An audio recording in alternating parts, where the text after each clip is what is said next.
Just to give you a little bit of my background, I have been working with this population for many, many, many years. I'm not even, oops, sorry, my screen is, let's see, something, I'm gonna have to stop my screen for some reason. Something is going on with my PowerPoint. Okay, all right. So I shouldn't say, I also am still working on technology. Yeah, we all are. We're learning every day. Yes. Now I have to go back to Zoom. I don't know what happened. And here we go. Share screen. No matter how much I rehearse, technology is my friend, I know, but it's those little buttons that somehow, let's see, there. Everybody can see what my original slide, right? Yes. So be patient with me with my my technology, but going back to who I am. So I've had a lot of background with these. I've worked with this particular population I'm going to talk a little bit more about in a moment for many years. Probably, as I started to say, more than some of you have been in the teaching profession, I'm sure. And just to kind of give you an idea, back when I was doing my original graduate work, and it was very interesting because some of my friends got jobs working with newly arrived refugees. And at that time, there's a huge exodus from Vietnam of both Vietnamese and Hmong. And they came to our programs. They were sponsored by refugees such as Catholic Charities and Lutheran Relief. And they came, and we were in graduate school. We're all enthusiastic. We've been learning all about TESOL and the best techniques and the latest of the research. So these friends of mine got into the classroom to work with these refugees. They came back to us and they said, nothing we've learned will work with these students. Nothing. We don't even know where to start. They don't know how to read or write. They don't know a word of English. And that's kind of what sparked my interest in this population. And what could we do to work with them? And, you know, lots of things went around and this and that. And I really started working even more intensely with them at the early, in the early 2000s, particularly in New York City and other parts of the country.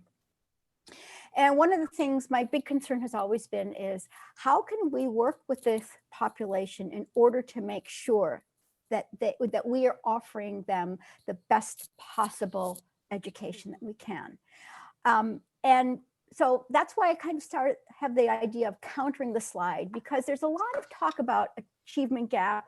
And I know we're talking about, especially since COVID, we've been talking about, oh no, what do we do? There's so much that needs to be done.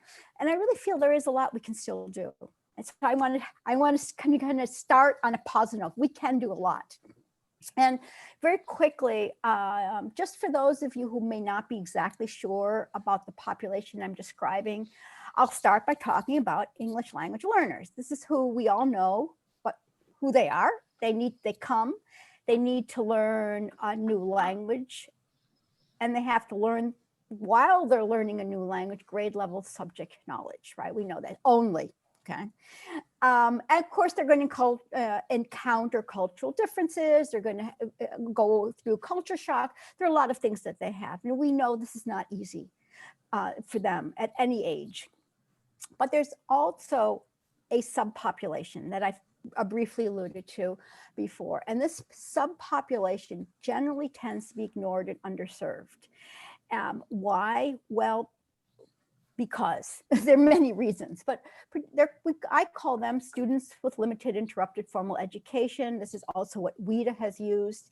And these are students who come with limited, they've been in school, but the kind of education that they've been exposed to is not what we would expect for that particular age, or it's not what we understand to be formal education. They may have had severe gaps in their education, and there are many reasons why. It can be war, civil unrest, socioeconomic reasons, cultural reasons. There are many, many, many. And of course, we do get SLIFE who've never been to school at all. So SLIFE, like all ELLs, face challenges. They have the new language and they have to learn grade level subject knowledge and the cultural differences. But in addition to those challenges, they face additional and in some ways even greater challenges, because given their background of this limited, interrupted, and even no formal education, they don't have the grade level appropriate literacy skills. They may not be literate in any language, or they may have only very basic decoding skills. So they are working on emerging literacy skills. Here they're expected in the new language, what they're learning, to learn grade level subject matter, but they may not have the foundational subject knowledge. Right? They don't have that age appropriate knowledge, or what we would expect. Whereas an English language learner will come and will have had that age appropriate education and will understand math and science, all these things, and may not know what we expect in terms of American history, but will have studied history in his or her home country.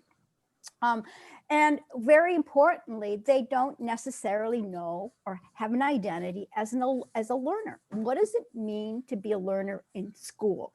Do you know where to put your name on the paper? Do you know what to do with the book?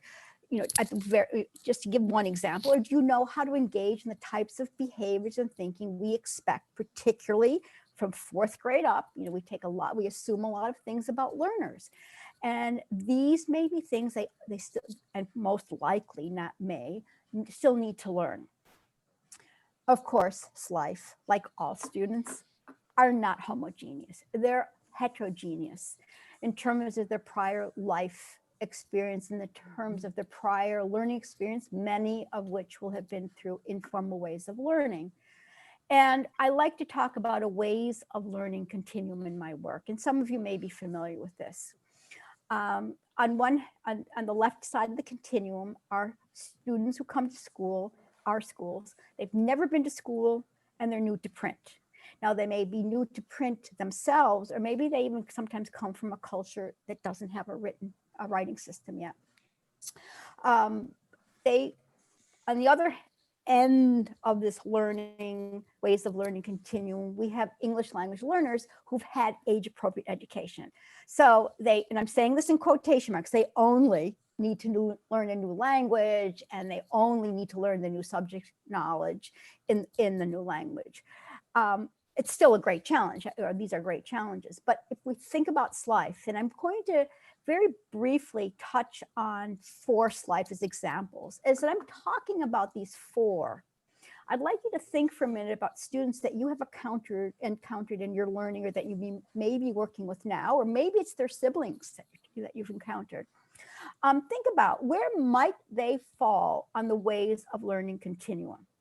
As you can imagine, those that have age appropriate formal education and they were right there in their home countries, they're going to make in general the fastest progress, right? But then we think of these 4 that I'm just going to touch on. And the first one is Rosalina. She's 8 years old, so she's pretty young, right? She's 8 years old. She's never been to school. Until she came to the United States. She helped at home, worked at home on the farm, helped out.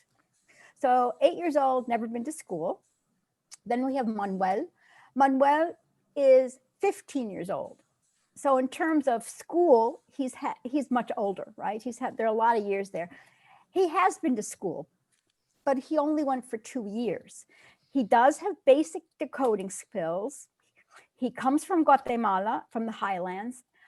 His schooling, he had 2 years, as I said, so he's the basic decoding skills. He is a native speaker of Mam, an indigenous Mayan language. And again, he also worked at home on the farm, basically with the family. And I'm going to jump to Juan. Juan is 12. Right? So he's somewhere between Rosalina and Manuel in terms of age. Yet he had, of these 3, he's had the most schooling. He went to school through 5th grade. Right? So he's 12, but he hasn't been in school since 5th grade because he left in the 5th grade to help out the family by being a street vendor. Then he came to the United States and he was placed again in school. And the last one I'm going to allude to briefly or mention briefly is Ariel. She's farther towards the middle, and she's an example of what we call someone who had limited formal education. She never left school before coming here. She didn't have an interruption, but she came from a rural area in Haiti, and the school was very overcrowded. There were few resources. It was a long time to get to the school, so she didn't always get to the school that she needed to go to. So but she had consistent education. So if we think about her, Andrea is 16. Right? We have Juan, who's 12, Manuel, who's 15, and Rosalina is 8. Each one of those students doesn't get placed into our formal educational system according to how much prior schooling they had, but according to their age, more or less. So you don't put a 15-year-old into elementary school. We do have some schools that will have newcomer programs, and there's a little discussion about what is a newcomer program. Sometimes a newcomer program is specifically geared towards SLIFE. Sometimes newcomers are for all else. So there's a lot of discussion what that is, but we think about this. Rosalina, Manuel, Juan, Ariel, and the ones I haven't mentioned, they're going to need a lot more support, right, in more areas because they have more challenges. So if you think about them, yes, they're very different culturally, linguistically, and prior learning experiences, but they do share something all in common. And what they share in common is that they have not had the opportunity to engage in age-appropriate formal education. So if you think about them, most of the learning has been outside of school, and then they come here, and what do they face? A really different world. Our day is very structured around school. Even with online learning, it's still very much school. And it's very institutionalized. We have formal curriculum. We do things very differently than they are used to. We have a lot of expectations about what education is. We also, central to formal education is literacy. You can't do much without paper and pencil. And I say that as a metaphor even for the digital world. If you're going to access the computer, you still have to be able to understand the keyboard. And you can think about this. Our world is a world of literacy. And in their world, literacy was not important. It wasn't central the way it is to ours. So they come in here and they're facing a lot of challenges. Right, and I like to use the picture of the maze because think about this. You're kind of feeling your way around, and of course all ELLs face this. But think about this. You have to develop literacy, and if you've ever been to another country where they use a writing system that you're totally unfamiliar with, you can admire how pretty it is, but it's meaningless. You kind of put yourself in those shoes. They have to learn content material, and they may not have the foundational knowledge. And they're adapting to very different type of learning and expectations. Because remember, their learning hasn't taken place for the most part in school as we understand it particularly. And they have to acquire new habits of mind, okay? And what I talk about these new habits of mind in terms of academic ways of thinking. And we talk about it, academic ways of thinking, and it's school-based, but it's how also life takes place in the contemporary world. And these are their challenges. And they come here and they're feeling, alienated and unhappy. In many cases, they're ignored, right? Because if you're not acknowledged and your needs aren't acknowledged, or the people don't realize what your needs are, or there are assumptions that are made, you can imagine how you're feeling. You feel very different, and yet you in your own environment, you were quite successful, helping the family, working in your community, whatever. And all this is sort of, you're in this maze now. And then on top of everything else, we have COVID-19, and we know how we feel ourselves, right? I mean, it's really shaken our world. And I think there's been so much chatter about it. And I think it's permeating everything we do in our lives. Whether you listen to the news or not, or whether you talk to a family member, or just to give you an example, my son's wedding had to be postponed. Okay, it's in so many aspects of our lives, and you think about the SLIFE and also ELLs, and they're in a completely unknown environment. And then this happens. How are they feeling? The stresses and work and employment. So if we think about education and we think about the human house, right? Education traditionally has focused on the second floor, right? The mind and the body. Okay, we've really been focusing, we're really good at, what is it students need to learn? What do they need to know in order to do well in school, be successful in school, and be successful later in life? And we know a lot about this. We know what's important to teach, and there's disagreement about how to teach it and this and that, but we do know what's important, or what we think we know in terms of formal education. And since the early 20th century, we've also realized how important it is to look at consider the body. I mean, there was a big movement in the early 20th century on physical education. We started things like nutrition. In fact, that was one of the things women were allowed to study at university, was nutrition, but we don't. So we did a pretty good job. We've done a pretty good job. And of course, there are lots of areas we need to do more in. But it's only recently, it started pre-COVID, but since COVID, we've really started realizing how important the ground floor is, the first floor is, how our emotions and our spirit percolate up into that second floor. And if we need to pay attention to that, because if that's not strong and happy and positive, it affects all of the second floor.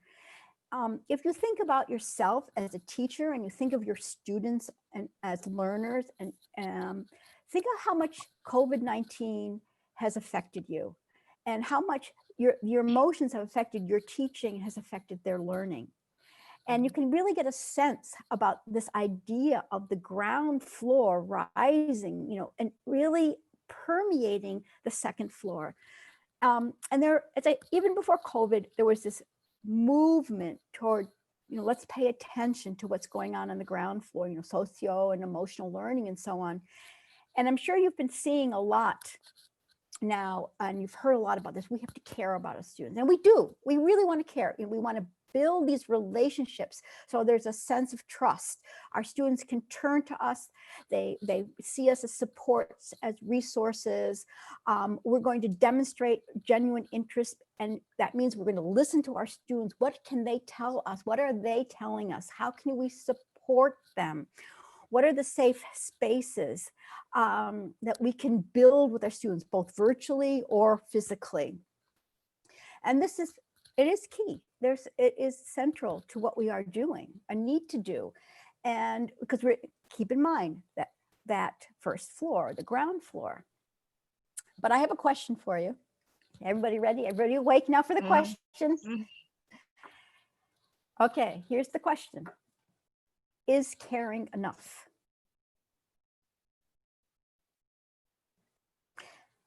And I'm going to argue that caring is not enough.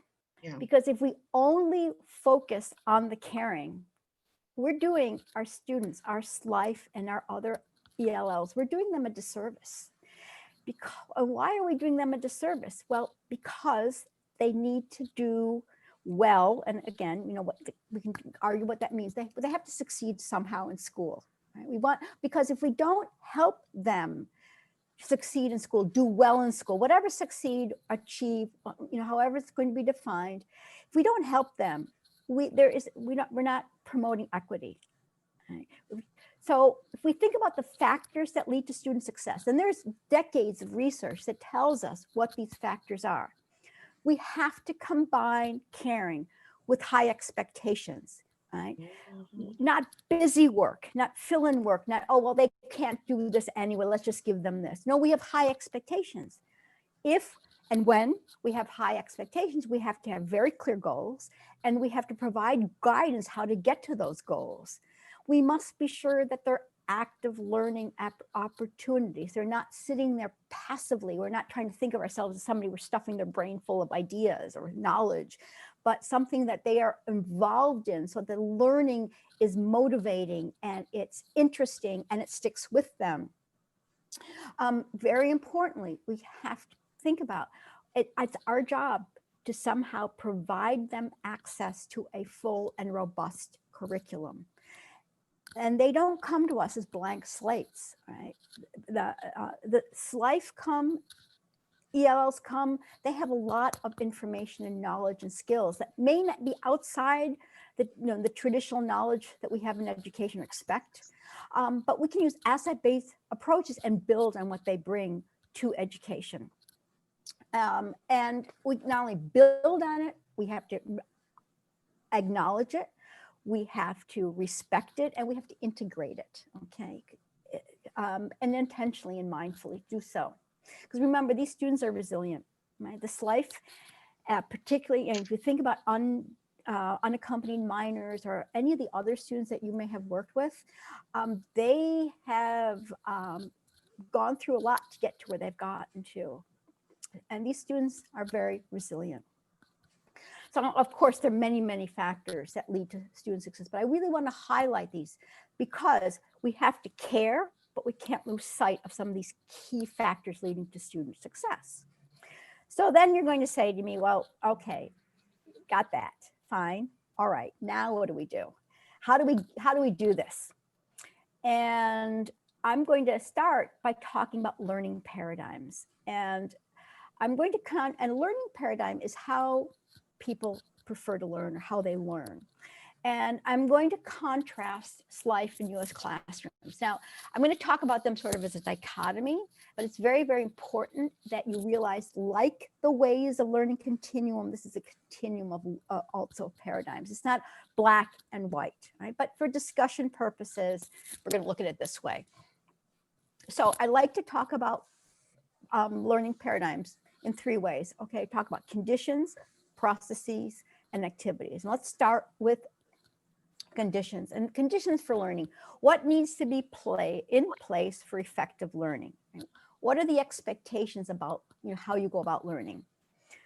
Well, for SLIFE, most of their world has been outside in the real world. It's outside the classroom. So it's informal ways of learning. So they're used to immediate relevance. They learn what they need at the moment they need it. They don't go to agricultural school to learn how to farm. Right? They don't go to cooking school to learn how to cook. We are a world that focuses on future relevance. And I'm going to give you a sentence, and you can finish this yourself, right? You need to learn this in order to, and then you can fill it in. Pass the test next week, or take the test in order to get to the next level, in order to blank, blank, blank, right?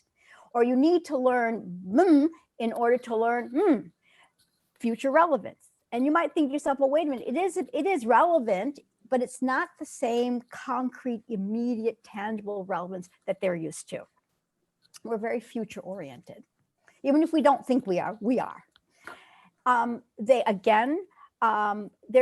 come from a world where they basically know who their family members are, who their web of relationships, who the web of relationship is. They know the people that they're going to learn from one way or another. There's a sense that we are all interconnected, and we can be interconnected, and then we can rely on each other. We in our classrooms, we focus on independence. And if you just to give you an idea to make it more visual, if you think about children in kindergarten and the relationship the kindergartners have with each other and with their teacher, and you think about high school and or university, how close are those relationships compared to kindergartners? Because we're kind of working at an independent learner, right? And if you think of the famous buzzword scaffolding, what are you doing? You give the student lots of support, and one by one, you're removing them so the student can be an independent learner. So there are conditions for learning, very different. Processes for learning, how you prefer to get information, to transmit information. Well, related to interconnectedness, shared responsibility. If you have a strong connection with someone, you're going to feel comfortable relying on them and sharing responsibility. If they need help, you give them help. You need back and forth. We do a lot of things. We have cooperative learning.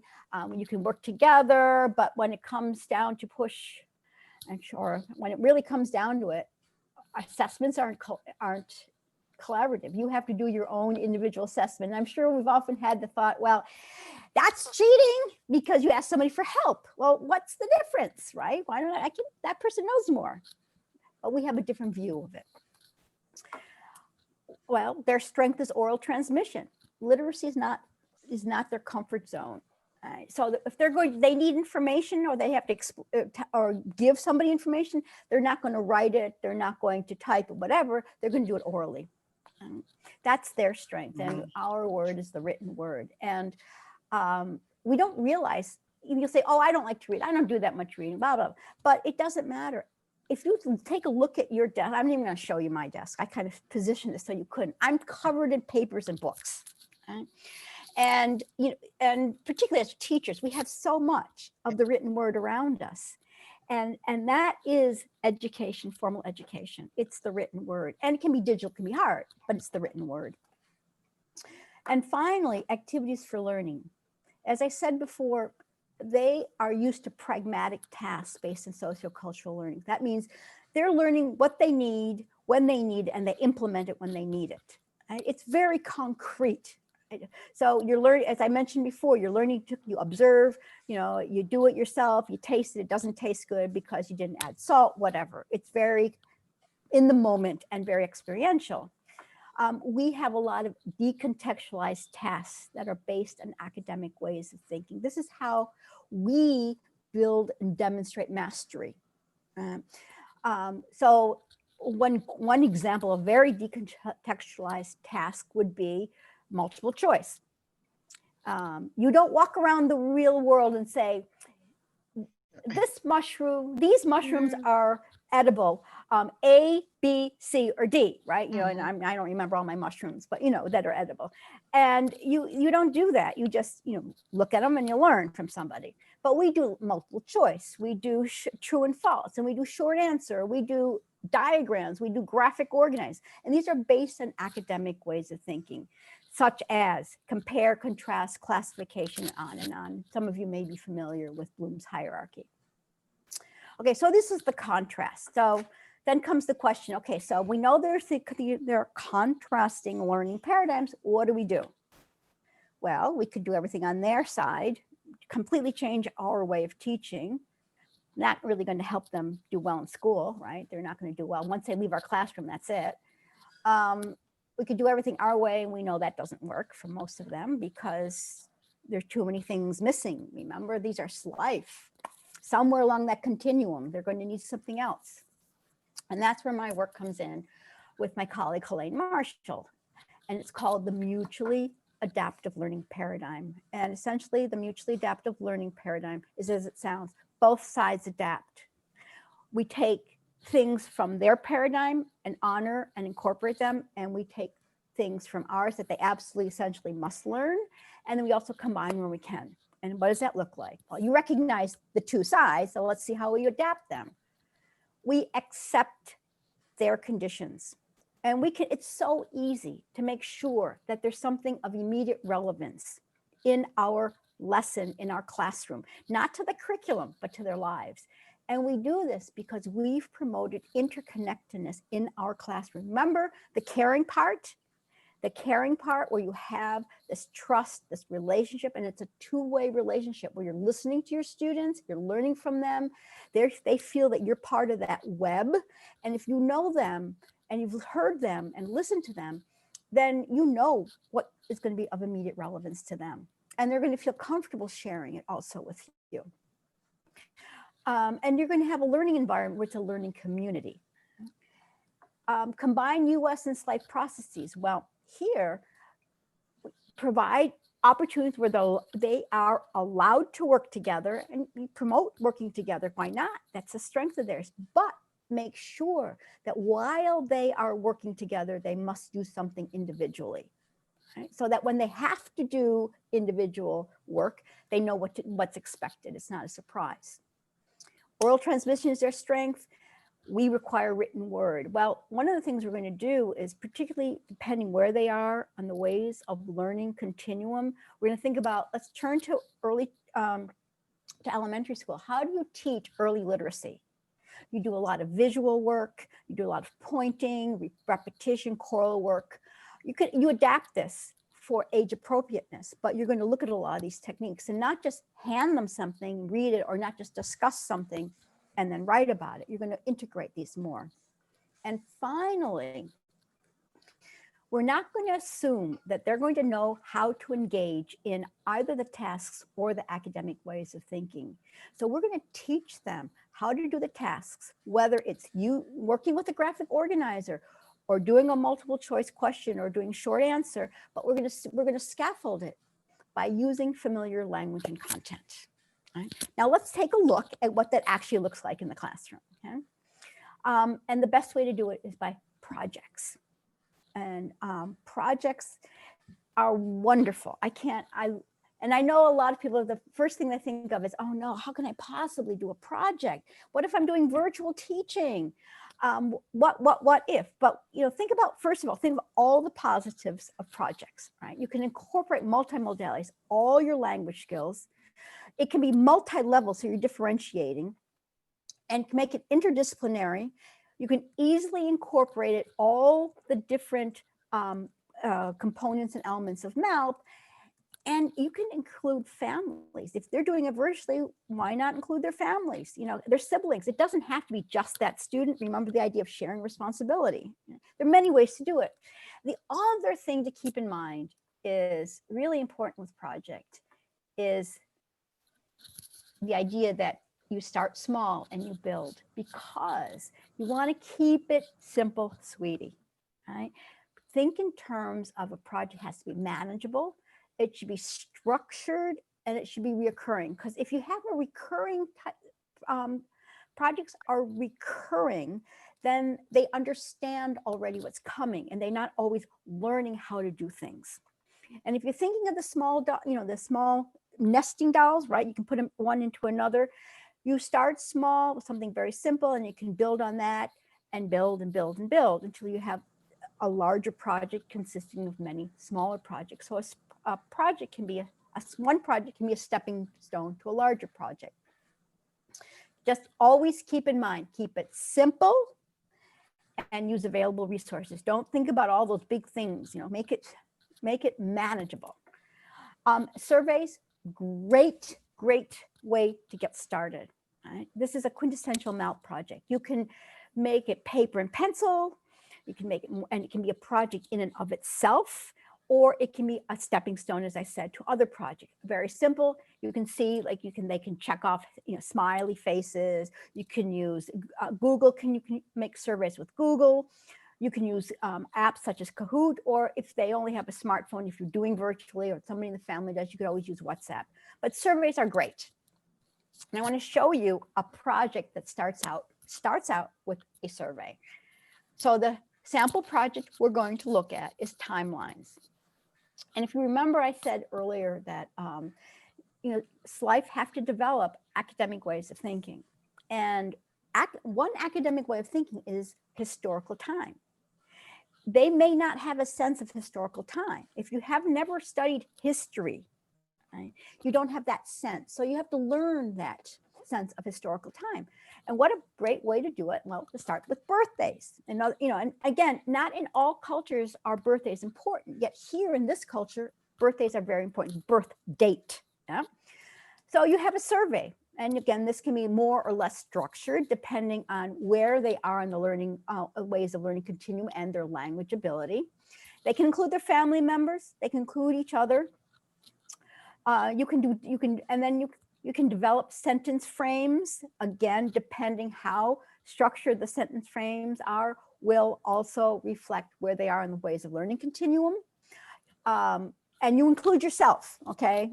Imagine you're Mrs. Aquino, right? And you can see here, you're working on cardinal and ordinal numbers, working on language, you're working on prepositions, you're working on pronouns. Mrs. Aquino, her birthday, Juan's birthday, they're going to work on his.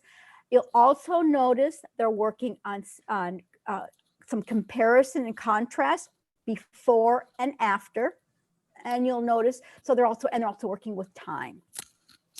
So you can do lots of things. They can make posters with their birthday. If they're in class, they can line each up physically. And if people have the same birthday month, then there's negotiation going on as to whose birthday is first. And of course, you're also working on the months of the year and the order that we take for granted. And so there's lots of things you can do here. If you can virtually, you can do other kinds of posters, paper and pencil, color. They don't have to be fancy, or they can do them if they have available. You can use apps to do them. But again, the idea is being creative and using what resources are at hand, and using this as a stepping stone into the decontextualized task, where the decontextualized task is this diagram, right? They have to fill this out. Now, it doesn't have to be the way I did it. You can think of different ways, but you're taking this information, this data that they've gathered, and you're entering it into a form, right? And the form is now your timeline, and the timelines, then you bring them and you can show them, they can work with social studies, history, science timelines, and they don't always look the same, but now they have been introduced to the decontextualized task and the academic way of thinking. And you started off, you structured it, you scaffolded it by using familiar language and content. So what you're doing is you're providing that access, that ramp into formal education. So one of the tools that I have is what I call the MALP Teacher Planning Checklist. Now, this is available for free download on my website, which is appeared on all my slides, but it's malpeducation.com. You can download this. And the idea behind this checklist is that you use this to plan your lessons or your units or your projects. So you can make sure that you really included all the components of MALP, because they all have to be there. Because remember, we want to make sure we're caring, but also promoting access to formal education. And you can also use it to reflect, where might I have done better? Where did I do really well? And if you think about this in terms of what we just talked about, relevance, birthdays, something relevant. Connectedness, you learn more about each other. And you can go on, and you can see how you would use this in your own teaching and learning. And keep in mind, what's really important with MALP is that caring is central to MALP, but it also includes the other aspects that they really need in order to have that access and that ramp into formal education, because we want to make sure that we are providing this robust curriculum, learning opportunities as well as the academics. So then our house is now the MALP house, because by accepting conditions for learning, we are honoring, we're respecting, and we are incorporating what they bring to the classroom with all the aspects, accept and the combine and the focus. And we are also supporting them in their learning. We are looking at the house as a whole. You can think of it as a term that we can sometimes use, the whole child. We're not just focusing on one discrete part of the child, but we're looking at the learner as this unit. And we need to think about, how am I going to do this unit? How am I going to take what I can do? And sometimes it's hard for us, particularly in this environment with COVID and changing school, and some virtual and some brick and mortar, but we can do a lot.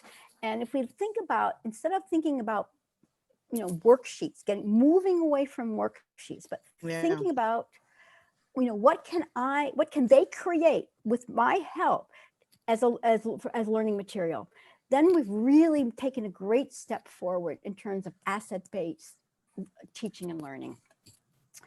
So on that note, I know I'm finished. I put up my books here in case you're interested. On the next page, you'll have the links to them, and they'll be, I think you can check that out. Basically, they're 4 the top left is for mainstream teachers included. It's not just for ESOL teachers. The middle one, Meeting the Needs of SLIFE, it's a second edition. It's nuts to bolts for everybody. And the other two talk about MALP, the Breaking New Ground, Making the Transition Classroom Success, and give you lots of projects to take a look at. So I'm open for questions now. I think we can stop the screen share, right? And turn to, or I'll leave this up and we can ask the questions. Thank you so much, Dr. DeCapua.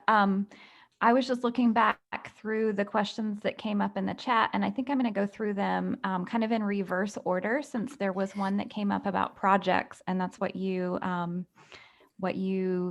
most recently discussed. So July Zachary asked, in an online environment, can we substitute hands-on projects with an e-portfolio? Mm-hmm. Yes. Yes. Again, if the question is how are you going to structure it so that it starts from them? What are they interested in, and how can you use what they're interested in to move towards the academics? Right? So yes, you can do it in different ways, but thinking in terms of the caring and the relationship and the interconnectedness and the immediate relevance, where do you think about, know your students, and then think about, this is what they need to learn. How am I going to transition them to that? How am I going to motivate them and keep them interested? You might, and think about also, what do they have available if the internet goes out or they don't have enough access? What could they do simultaneously? And before we got started, I mentioned my electricity, the weather's perfect here. I'm in Tampa. My electricity went out this morning. I'm thinking, oh no, now how am I going to do this? So think about, keep an avenue open in case they can't at some point do an e-portfolio. But yes, absolutely. Great. So, and then also, which is the book with the projects? The ideas? Projects you can get, Breaking New Ground, it's a top right. Breaking New Ground has projects, and Making the Transition to Classroom Success. Those are the ones that have projects in the most detailed discussion. In fact, Breaking New Ground has timelines, for example, and which I just really barely touched, and I gave a little bit different spin on it. So Brianna asks, how do you respect students' culture and background throughout your instruction when some topics that are relevant to navigating an English-speaking community may be exclusive to their home culture?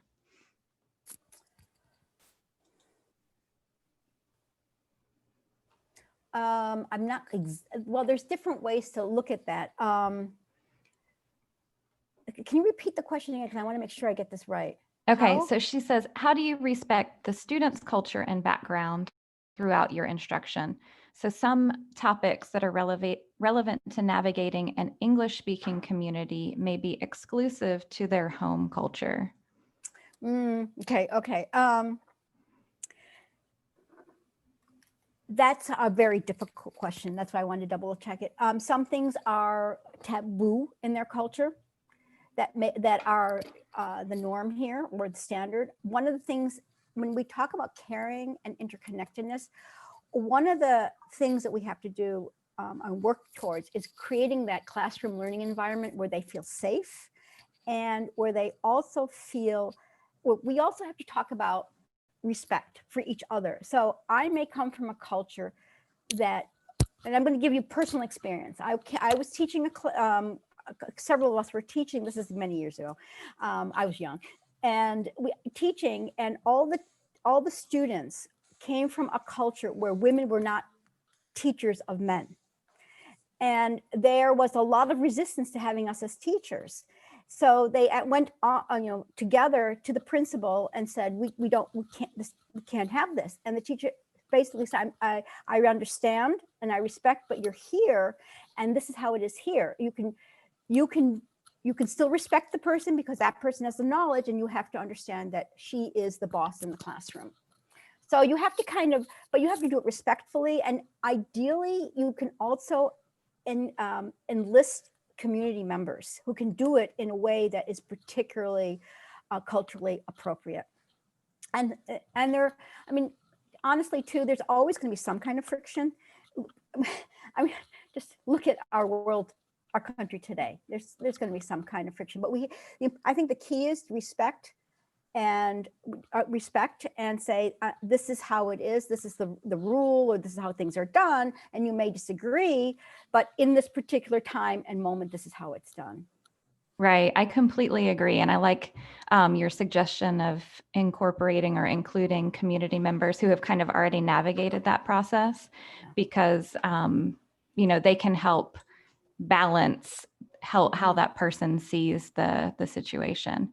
So two participants had similar questions related to kind of overwhelm and cognitive overload. So Andrea and Brianna both were asking about how we can teach these foundational skills, student expectations, without overwhelming them or stressing out students.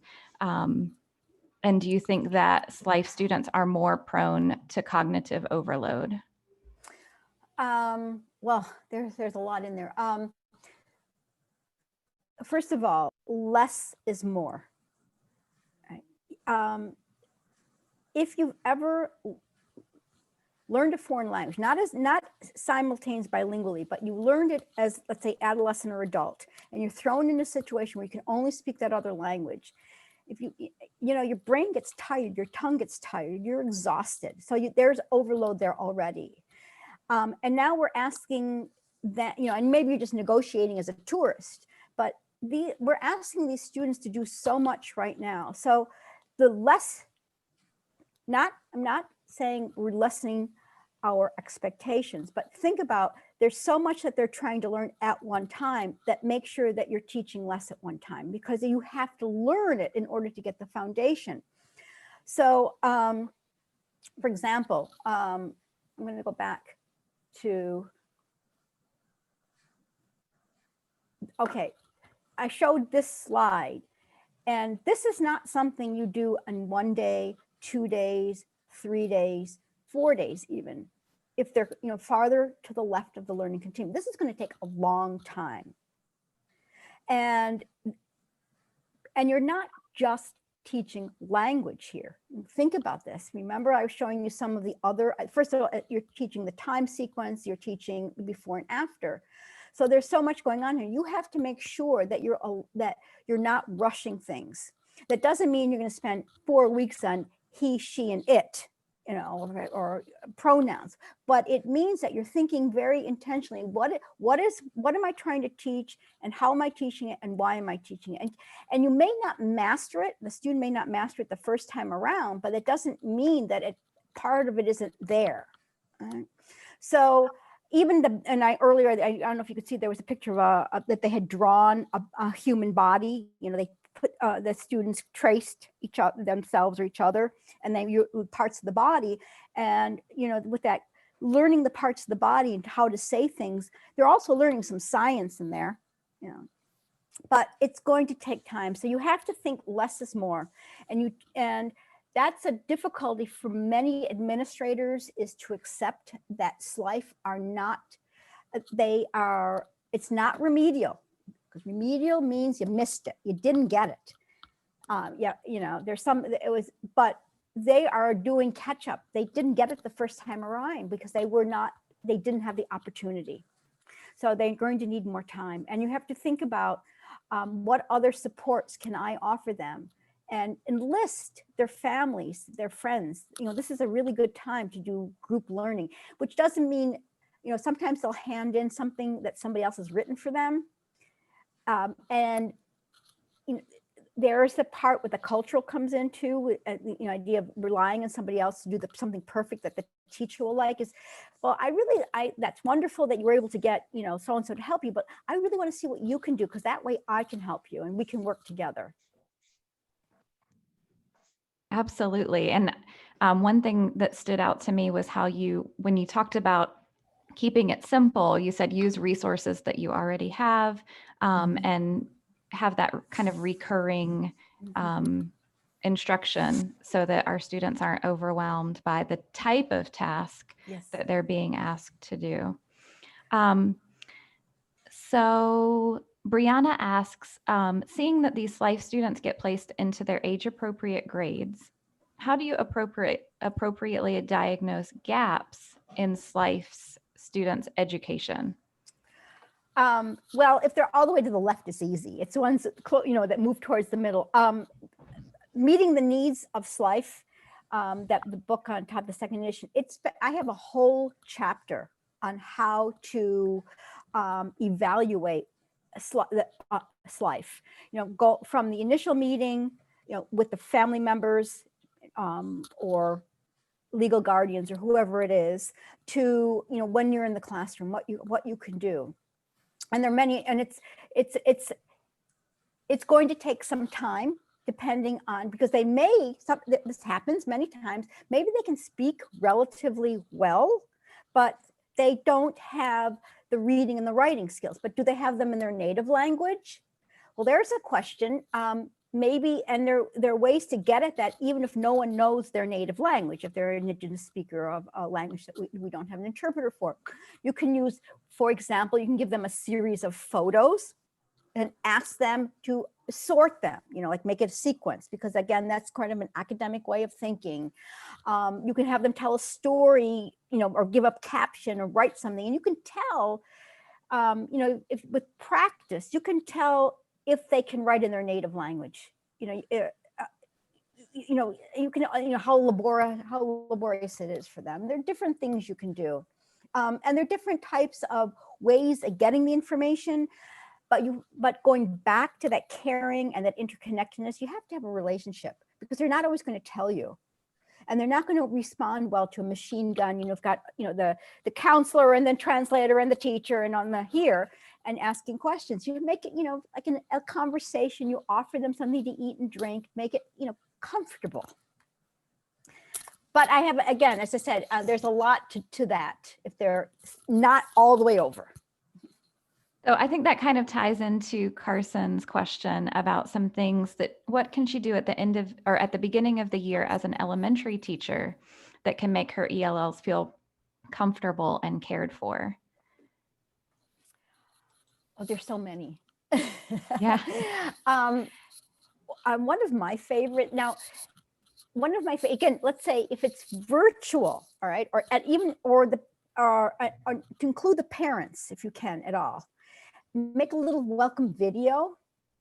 You can welcome them. You can show, introduce yourself, and make it really short though and simple, and show them things like, I am, Dr. DeCapua. This is our classroom, or we're not going to be in the classroom. This is my home. And you tell something about yourself personally. I have, 3 children or something like that. Make it personal, and then try to include something. I like Mexican food, whatever. Just make it short and personable. And you can make several different videos. You can make a little welcome booklet with photographs. And that's also a project I talk a lot about, is making the students making a welcome booklet. But it's also really nice for families that come to your school, that they get a welcome booklet where it's not all written and things, but you take photographs, for example, the principal, assistant principal, the office, the computer where they have to register, whatever it is, and the hallway, where the library, and give them an orientation with photographs and maybe some labels, and if possible, underneath in their native language also. Excellent. Yeah, I have a friend who she's a teacher, and she had her own children at home make a book to welcome a student. They were all students at the same school, and it was really well received and helped the student feel a lot more comfortable with the teacher and with classmates. I think one of the good things that's come out with COVID is that we're realizing that as teachers, it's important to include our homes also, and to build that relationship by using us. And not seeing so much the school separate from our lives, which is part of what they're used to when we talk about conditions, that they're used to their lives being intertwined with their work in learning. That's a good point. I hadn't thought about it that way, but yeah, everything's connected now. Michael asks about the role of paraprofessionals, as it's so important to the learning of ELLs. What kind of training do they need to meet the needs of ELL students? I think there's a lot of different things that need to be. I think from my point of view, it's really important that they understand, if we're talking about ELLs in general, that they understand second language acquisition, that they have an idea that you're not necessarily going to be speaking fluently right away, that they're stages of learning, and that they're not all the same that students are going to go through. I think they also need to have some training in intercultural awareness. Even if they themselves are bicultural, they're going to know their culture and and this culture well, but maybe they're not going to know enough about, not know about the students' home cultures. So maybe they should understand how to evaluate what might be going on with the students that is not related to learning, but might be related to cultural issues that they themselves might not be aware of. And I think, and I also think it's very, very important for them to understand the differences, the key differences between SLIFE and ELLs. Because what happens so often is that SLIFE will be placed into beginner classes. And because of the language proficiencies primarily, but there's so many other things that are going on. And the other thing that's important for all paraprofessionals working with ELLs is to try to get away from the idea of worksheets. You know, let's make learning creative, imaginative, experiential. I mean, we've got a century at least of research that says you learn by doing, not by filling out sheets. And the other thing is Google Translate isn't the answer. Right. We're really lucky in Duval County that we have our ESOL paras have an opportunity for professional development 3 times during the school year. And so we're able to dive really deep into a lot of these topics. And I think they're really well prepared to serve ELLs and also specifically SLIFE within that group. So I think one more question just came up. How do you suggest, this is from Cheryl, how do you suggest motivating the general education teachers? How do we meet their needs? You mean to work with ELLs or yes, SLIFE? I think this is a great question. You know, that's a really tough one. And there's a lot of reasons for that. One is I didn't train to teach SLIFE or ELLs. I'm a blank teacher.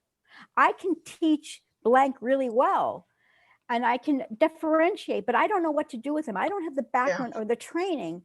And it's understandable, but I think that's one of the reasons we need to have a lot of PD. But PD, professional development that's really targeted and that motivates them, and that is not somebody talking at them, but gets them. And I keep going back to experiential learning. You know, really let them experience what it's like to be an ELL, what it's like to be a SLIFE, and how they can what's in their power to do. They can't, you know, honestly, they're not going to be able to teach basic literacy. I mean, it's hard enough for an ESOL person who never learned how to teach literacy to do it, but yet knows about language. But they can do a lot of adaptation if they know how, you know, modification, but they need to have the tools and the time and the paraprofessionals and.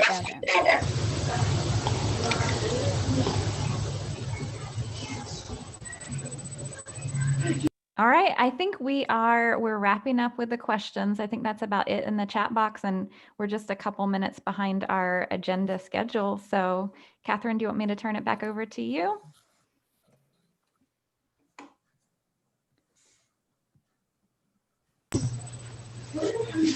Can I have one more question, please, before we wrap up? Yes, I'm sorry, Hasna. I heard a lot of background noise. Oh, Go ahead. yes. So my question to Dr. DeCapua, please. What about dual language programs, and how do you see these programs, and what would be the impact on the SLIFE, development and language proficiency? I heard a lot, again, I heard a lot of background noise. Could you type your question? I did. It was the one before Michael's question. Oh, I'm so sorry, Hasna. Yes. So Hasna is asking, what about dual language programs? How do you see these programs and the impact on SLIFE's cognitive and language development? Great question. I know we have some dual language representatives here as well. So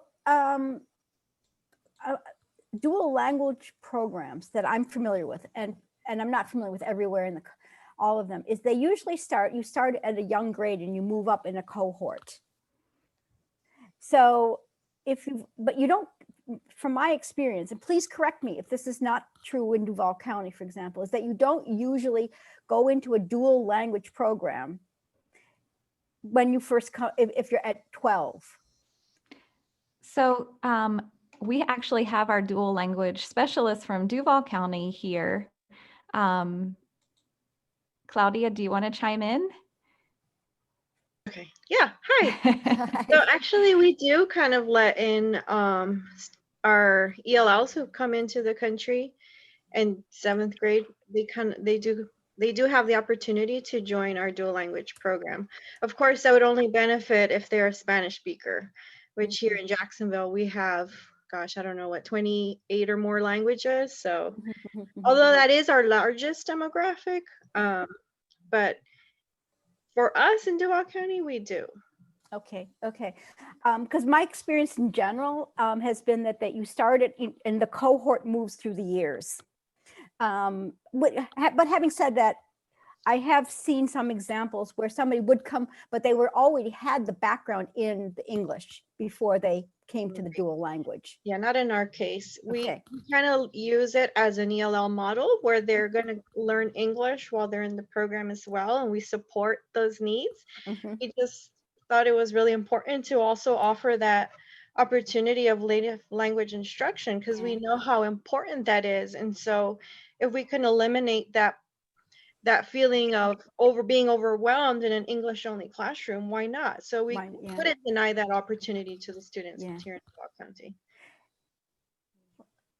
What I think is so cool about that program is that you're building literacy skills in both Spanish and English for a lot of those students. So if they're missing some literacy skills in their first language, the dual language program can help them build those. And then we know that second language literacy skills will be stronger as well. Well, I hope I have the opportunity to come and observe because I would really be interested in seeing the dual language program. Oh, we'd love to have you. Yes. Come see our secondary program. That would be fantastic. I would love to come. Yes. I'm excited. Okay, go ahead, Keila. All right, I think that's it. And again, Hasna, I apologize. I scrolled right past your question about dual language originally. No problem. All right, Catherine, I'm going to turn it back over to you.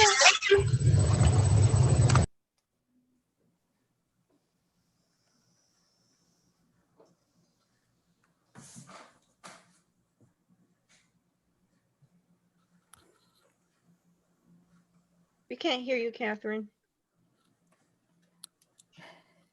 It's unmute. It's your little unmute button is going on and off, but we just can't hear you. Maybe I need to stop. Maybe it's just her mic.